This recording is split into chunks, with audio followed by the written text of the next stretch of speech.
we only made our life complicated. 5 tips கொடுங்க டக்குன்னு இப்படிலாம் பண்ணுங்க பணம் சம்பாதிக்கலாம். பணம் சம்பாதிக்கிறது வந்து ஃபர்ஸ்ட் உங்களுக்கு தெரிஞ்ச வழியிலே சொல்றேனே, ஒரு வேலைக்கு போய் வேலைக்கு போகணும்.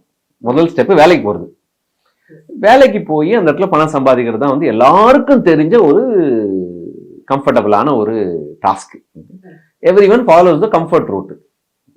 நீங்களே சொல்லுங்க, வேலைக்கு போய் யாரா பெரிய பணக்காரனா இருக்கானா, கோடீஸ்வரன் இருக்கானா? கண்டிப்பா கிடையாது. வேலைக்கு போனீங்கன்னா 3 வேளை சாப்பாடு கிடைக்கும், உடுத்த உடை, மேபி நீங்க லோன்லாம் போட்டு வீடு வாங்கியிருப்பீங்க. உங்களால் முடிஞ்சது அவ்வளவுதான், அதுக்கு மேல முடியாது. ஸோ ஸ்டெப் 1 அது வந்து ஈஸி ரூட்டு. அடுத்த கஷ்டமான ரூட் வந்து ஏதாவது ஒரு சுய தொழில் ஆரம்பிக்கிறது. ஏதாவது குட்டி கை தொழில், சுய தொழில். உங்களுக்கு பெயிண்டிங் வரைய தெரியும்னா, தஞ்சூர் பெயிண்டிங் வரைய தெரியும் அப்படின்னா அதை ஒரு கேலரி மாதிரி போட்டு தெரிஞ்சவங்களுக்கு விற்கிறது. இல்லை நீங்களே வந்து உங்களுக்கு தெரிஞ்ச குட்டி குட்டி பிஸ்னஸ் வாங்கி விற்கிறது.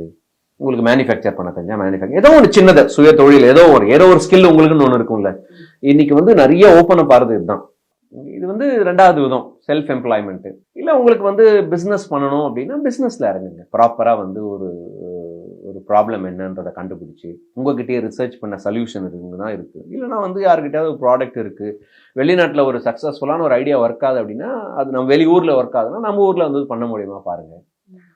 ஜென்ரலாக ஃப்ரான்ச்சைசி பிஸ்னஸ் ஆரம்பிப்பாங்க, ரிஸ்க் வேண்டாம் அப்படிங்கிறதுனால. ஆல்ரெடி சக்ஸஸ்ஃபுல்லான பிஸ்னஸ் எதாவது இருந்ததுன்னா, இப்போ பாருங்க டீ கடைலாம் எவ்வளோ திறந்துருக்கும் யோசிச்சு பாருங்க. இதுக்கு முன்னாடிலாம் டீ கடை, டீ கடை பார்த்துருக்கீங்களா? நம்ம ஊர்ல போய் பாருங்க, எங்க திருநாள் டீ கடையும் காஃபி கடையுமா திறந்து வச்சிருக்கும். So it has all become a business now. So அப்படின்னா someone has found a way to make money out of it.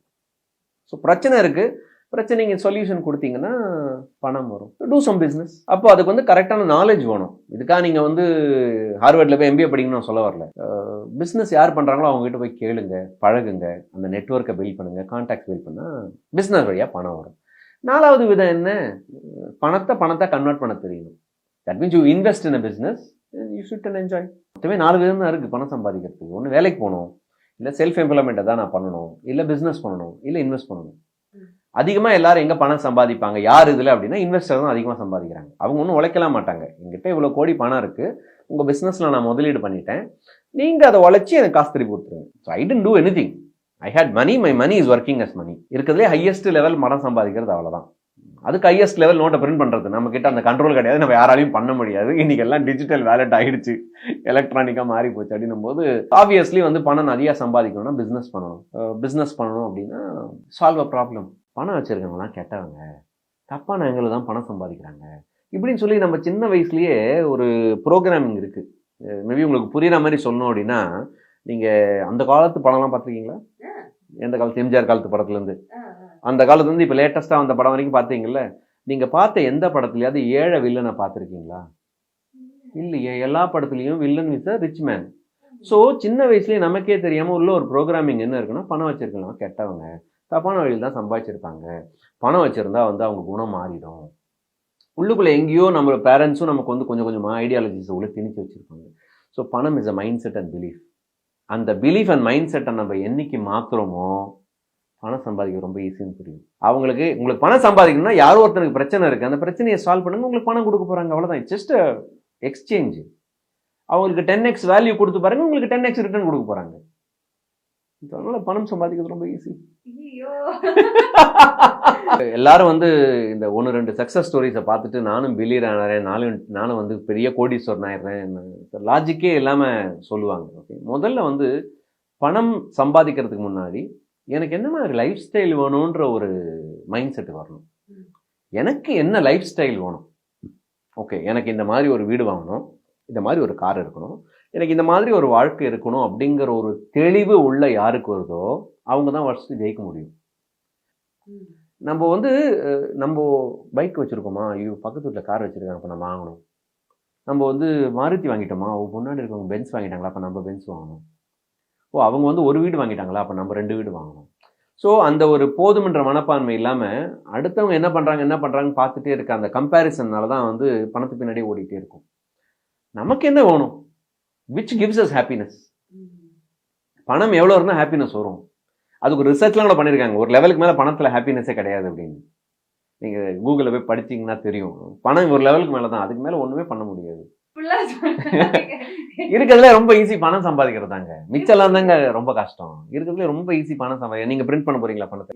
உங்ககிட்ட அந்த பவர் இருக்கா? அத்தாரிட்டி இருக்கா? இல்ல. அப்போ பணம்ன்றது எங்க இருந்து? யாரோ வந்து உங்களுக்கு கொடுக்க போறாங்க. Summon has to come and give you. அந்த சம்மன்றது உங்க ஆபீஸ் பாஸா இருக்கலாம், இல்ல நீங்க பிசினஸ் நடத்துறீங்கன்னா ஒரு கிளையண்டா இருக்கலாம், இல்ல யாரோ கடனா கூட கொண்டு வந்து கொடுக்கலாம். யாரோ கொண்டு வந்து நமக்கு பணத்தை கொடுக்க போறாங்க அப்படின்னும் போது பணம்ன்றது ரொம்ப ஈஸி உள்ள வரது. ஸோ மைண்ட் செட் தான் முக்கியம் பணத்துக்கு, சம்பாதிக்கிறதுக்கு. விக்னேஷ் சிவன் சார், நயன்தாரா அவங்களோட ஹஸ்பண்ட் டைரக்டர், அவர் வந்து உங்களை பேஜ்ல ஃபாலோ பண்ணிட்டு இருக்காரு. ஸோ உங்ககிட்ட இருந்து ஏதாவது கவுன்சிலிங் அந்த மாதிரி ஏதாவது எடுத்துட்டு இருக்காரா? எப்படி? அவர் வந்து என்னை ஃபாலோ பண்றாருன்னா அது எனக்கு பெரிய பாக்கியம் தான் நான் சொல்லுவேன். தேங்க்யூ. நீங்க சொன்ன பிறகு எனக்கே தெரியும் அவர் ஃபாலோ பண்றாருன்னு. ஏன்னா நான் அதெல்லாம் நான் வந்து எனக்கு தெரிஞ்ச லைஃப் எக்ஸ்பீரியன்ஸை ஷேர் பண்ணுறேன் இன்ஸ்டாகிராம் சேனலில். எனக்கு தெரிஞ்சதெல்லாம் நான் ஷேர் பண்ணுறேன். ஷேர் பண்ணிட்டு விட்டுருவேன். பாதி நேரம் நான் அந்த பக்கம் திரும்பி கூட பார்க்க மாட்டேன். ஏன்னா அது மைண்டில் ஏறக்கூடாதுன்றது வந்து என்னுடைய you should not take in to your head. எல்லாமே ஹார்ட் லெவலில் இருந்ததுன்னா லைஃப் ஹாப்பியாக ஸ்மூத்தாக இருக்கும். ஹெட்டுக்கு போயிடுச்சுன்னா ஈகோ வந்துடும். எதுக்கு? அது அங்கேயே இருக்கட்டுமே. அதனால் வந்து பணமும் அதே தாங்க. பணம் வந்து இந்த ஹார்ட் ஏரியாவில் இருந்ததுன்னா நல்லா நிம்மதியாக இருக்கலாம். பணம் இங்கே போயிருச்சுன்னா கஷ்டங்க. எனக்கு இவ்வளோ பணம் இருக்குது அப்படின்ற எண்ணம் உள்ளே வந்துருச்சுன்னா யுவர் டவுன்ஃபால் இஸ் ரெடி. இங்கே வச்சுப்போம் பணத்தை, ஹார்ட்டில் வச்சுக்கிட்டா ஈஸியாக இருக்கும். அதனால தான் வந்து பணம்ன்றது ஒரு எமோஷனல் டாபிக். அதனால தான் வந்து பணத்தை நம்மளுடைய கல்ச்சரில் மகாலட்சுமின்னு சொல்லியிருக்கோம். It's N energy. ஓகே, அந்த எனர்ஜியை ஹேண்டில் பண்ணுறது ரொம்ப ஈஸி. ஹார்ட் வந்து நிறைய கொடுக்கணும்னு ஆசைப்படும். ஸோ பணம் சம்பாதிக்கிறதுக்கு இன்னொரு சிம்பிளான வழி வந்து நிறைய கொடுக்க தெரியும். டொனேட் பண்ணுங்க, கொடுங்க. செலவு வருதுன்னு நினச்சி கவலைப்படக்கூடாது. செலவு வரும்போது நான் ரொம்ப சந்தோஷப்படுவேன். செலவு வந்தால் நான் ஜம்ப் பண்ணுவேன் அப் அண்ட் டவுனுக்கு, வா அப்படின்னு. ஏன்னா 5 நிமிஷம் கையில் காசு இருக்காதுனால ஜம்ப் பண்ணுவேன். ஏன்னா வா இந்த செலவு வருது அப்படின்னா இது நான் செலவு பண்ணி தான் ஆகணும் அப்படின்னு யாரோ கொண்டு வந்து என்கிட்ட காசு கொடுக்க போறாங்க. So I am more excited to know who is going to give me money. யாரோ அப்போ வா சந்தோஷம், வாழ்க்கையில செலவு வருதா அப்படின்னா யாரோ புண்ணியமா வந்து காசு கொடுக்க போறான். யார் அது?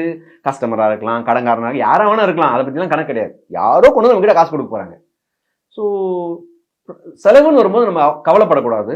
செலவுன்னு வரும்போது சந்தோஷமா இருந்து பாருங்க. அந்த செலவு சந்தோஷமா பண்ணி பாருங்க. பல மடங்கு ரிட்டர்னா வந்து யூனிவர்ஸ் உங்களுக்கு திருப்பி கொடுக்கும். ஸோ இந்த மாதிரி வித்தியாசமா யோசிக்கலாம். நான்லாம் வந்து டெய்லி 100 ரூபா தானம் கொடுப்பேன். எதுக்குன்னா தெரியாது. 100 ரூபாய் யாருக்கோ கொடுத்துட்டு போயிடுவேன். டெய்லி 100 ரூபாய் கொடுங்க. உங்களால் நிறைய கொடுக்க முடியல அப்படின்னா டொனேட் பண்ண முடியல. சில பேர்லாம் சொல்லியிருக்காங்க என்னால் நிறையலாம் டொனேட் பண்ண முடியாதுங்க, நான் அவ்வளோ பெரிய பணக்காரனால ஆனப்புறம் நான் கொடுக்குறேன். பணக்காரன் ஆனப்புறம் டொனேட் பண்ணுறது முக்கியம் கிடையாது. உங்கள்கிட்ட காசே இல்லாத போது உன்னால் டொனேட் பண்ண முடியுமா? அதுதான் முக்கியம். ஏன்னா அந்த மனப்பான்மை, அந்த மைண்ட் செட் தான் முக்கியம். 10 ரூபாய் கொடுக்க முடியுமா? கொடுங்க. இப்போ வந்து ஒருத்தர் பார்க்கிங்கில் செக்யூரிட்டி ஒருத்தர் நிற்கிறாரு. 10 ரூபா கொடுக்கறதுல 50 ரூபா கொடுத்து பாருங்க, அவர் சந்தோஷப்படுவாங்க. இப்போ ஃபர்ஸ்ட் கொடுங்க, கடைசியில் கொடுக்காதீங்க. விழுந்து கவனிப்பாங்க, அவங்களும் சந்தோஷப்படுவாங்க. ஒருத்தர் வேலை பார்க்கிங்லேருந்து காரை கொண்டு வந்து கொடுக்குறாரா, அவர் 10 ரூபா கொடுங்க, 100 ரூபாய் கொடுங்க. கொடுக்கணும் அப்படின்ற எண்ணம் யாருக்கு நிறையா இருக்கோ அவங்க கிட்ட கரன்சி வந்துகிட்டே இருக்கும். கரன்சின்றது current flow of electricity. So money வேணும் அப்படின்னா உள்ளுக்குள்ள இருக்கிற அந்த மனப்பான்மைன்ற ஒரு சேனலை பெருசாக வச்சுக்கிட்டோம்னா அது வந்துகிட்டே இருக்கும்.